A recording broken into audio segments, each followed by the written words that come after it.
توڑ دیا اللہ رب العزت اسے توڑ دے گا۔ اس حدیث مبارکہ میں رسول اللہ صلی اللہ علیہ وسلم نے صلہ رحمی کی اہمیت کے ساتھ ساتھ صلہ رحمی اور دین اسلام کا آپس میں ایک گہرے تعلق کی طرف بھی اشارہ کرتے ہوئے صلہ رحمی کی عظمت، اس کے جوڑنے والے کی عظمت اور اس کے توڑنے والے کو اس کے وبال کے مستحق ہونے کی خبر دی۔ چنانچہ قاضی عیاض مالکی رحمہ اللہ فرماتے ہیں وَذَكَرَ مَقَامُهَا وَتَعَلُّقُهَا هُنَا ضَرْبٌ وحسن استعارة على مجارات كلام العرب لتعظيم شأن حقها۔ قاضی عیاض رحمہ اللہ اس عبارت کا مفہوم علامہ نووی رحمہ اللہ سے اس طرح بیان کرتے ہیں والمراد تعظیم شأنها وفضیلة وأصلها وعظیم اثم قاطعیها بعقوقه۔ مراد اس سے صلہ رحمی کی عظمت شان، اس کے جوڑنے والے کی فضیلت اور اس کے توڑنے والے کے وبال کے مستحق ہونے کو بیان کرنا۔ اسی طرح حضرت سیدہ اسماء بنت ابی بکر رضی اللہ تعالی عنہا جو کہ حضرت امی جان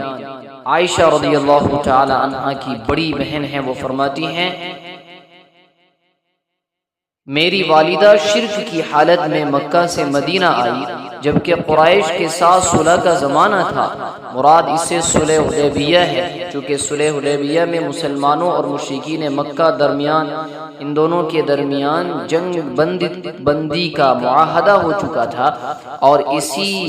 صلح کے زمانے میں آپ کی والدہ مدینہ آئی تھی۔ بس میں نے دریافت کیا اے اللہ کے رسول، میری والدہ میرے پاس آئی ہیں، حالانکہ وہ اسلام کے قبول کرنے میں کوئی دلچسپی نہیں رکھتی، کیا میں ان کے ساتھ اچھا سلوک کروں؟ تو نبی کریم صلی اللہ علیہ وسلم نے فرمایا ہاں ان کے ساتھ اچھا سلوک کرو۔ معلوم ہوا کہ قریبی رشتہ دار اگر مشرک ہو تب بھی شریعت محمدیہ میں اس کے حقوق کی رعایت رکھی گئی ہے اور اس کے ساتھ حسن سلوک کا حکم دیا گیا ہے۔ چنانچہ علامہ قاضی عیاض مالکی رحمہ اللہ فرماتے ہیں فیہ جواز صلۃ المشرک ذی القرابہ۔ اسی طرح رسول اللہ صلی اللہ علیہ وسلم کی ایک فعلی حدیث ہے جس کے راوی حضرت ابو الطفیل رضی اللہ تعالی عنہ ہیں، وہ فرماتے ہیں رأیت النبی صلی اللہ علیہ وسلم یقسم لحما بالجعرانة اذا اقبلت امرأة حتى دنت إلى النبي صلى الله عليه وسلم فبسط لها رداءه فجلست عليه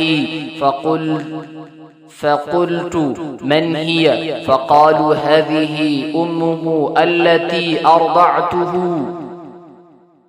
میں نے جعرانہ میں نبی کریم صلی اللہ علیہ وسلم کو دیکھا کہ رسول اللہ صلی اللہ علیہ وسلم گوشت تقسیم فرما رہے تھے کہ اچانک ایک عورت آئی،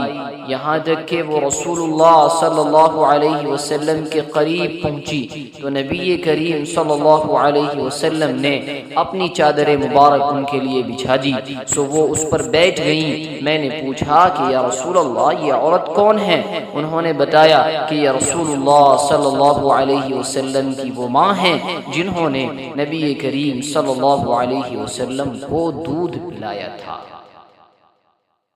ذخیرہ احادیث میں رسول اللہ صلی اللہ علیہ وسلم نے صلہ رحمی کے فائدے بتلاتے ہوئے کہیں تو اس کو رزق کے فراخی کا سبب اور کہیں عمر دراز ہونے کا ذریعہ، کہیں رشتہ داروں کی باہمی محبتوں کی زیادتی کا سبب، کبھی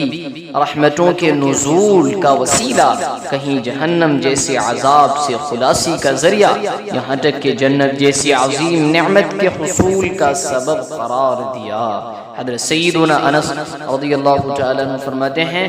کہ جناب رسول اللہ صلی اللہ علیہ وسلم نے فرمایا من احب ان یبسط له فی رزقه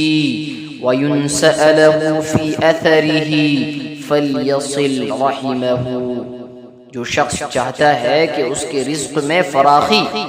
اور عمر میں برکت ہو تو اسے چاہیے کہ اپنے رشتہ داروں کے ساتھ حسن سلوک کرے۔ اسی طرح ایک دوسری روایت میں جناب رسول اللہ صلی اللہ علیہ وسلم فرماتے ہیں تعلموا من انسبکم ما تصلون به ارحمکم فإن صلة الرحم محبة في الأهل مثرة في المال منسأة في الأثر۔ تم اپنے انساب میں سے اتنا سیکھو کہ جس کے ذریعے تم اپنے قرابت داروں کے ساتھ حسن سلوک کر سکو۔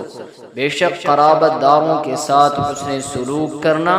باہمی محبت کا سبب، کثرت مال کا ذریعہ اور درازی عمر کا باعث بنتا ہے۔ چنانچہ رسول اللہ صلی اللہ علیہ وسلم صلہ رحمی کو باران رحمت کا سبب بتلاتے ہوئے فرماتے ہیں لا تنزل الرحمة على قوم فيهم قاطع رحم، کہ اس قوم پر رحمت نہیں اترتی، بارش نہیں برستی جس میں قطع رحمی کرنے والا موجود ہو، رشتے کو توڑنے والا موجود ہو۔ اس حدیث مبارکہ میں رسول اللہ صلی اللہ علیہ وسلم صلہ رحمی کی اہمیت بتلانے کے ساتھ ساتھ یہ خبر بھی دے رہے ہیں کہ تم میں سے جو رب ذوالجلال کی رحمت کا متقاضی ہو اسے چاہیے کہ اپنے قریبی رشتہ داروں کے ساتھ اچھا سلوک کرے۔ یہاں تک کہ ایک روایت میں تو یہ بھی آیا کہ رسول اللہ صلی اللہ علیہ وسلم نے فرمایا لا يدخل الجنت قاطع، قطع رحمی کرنے والا جنت میں داخل نہیں ہوگا۔ اس حدیث میں رسول اللہ صلی اللہ علیہ وسلم قطع رحمی کرنے والے کی دخول جنت سے نفی فرما کر جنت کے حصول کا سبب بھی اسی کو قرار دے رہے ہیں۔ بس یہ تمام احادیث جو ہم نے ما قبل میں ذکر کیے اہل معاشرے کو اخوت، بھائی چارگی، باہمی محبت اور اتفاق و اتحاد کا درس دے رہی ہے اور ایک بہترین معاشرہ فراہم کرنے کے اصولوں کی نشاندہی کر رہی ہے۔ جبکہ آج ہمارا معاشرہ رسول اللہ صلی اللہ علیہ وسلم کی تعلیمات کو پس پشت ڈالنے کی بنا پر دن بدن تنزلی کی طرف گامزن ہے، اور یہی وجہ ہے کہ آج قریب سے قریب تر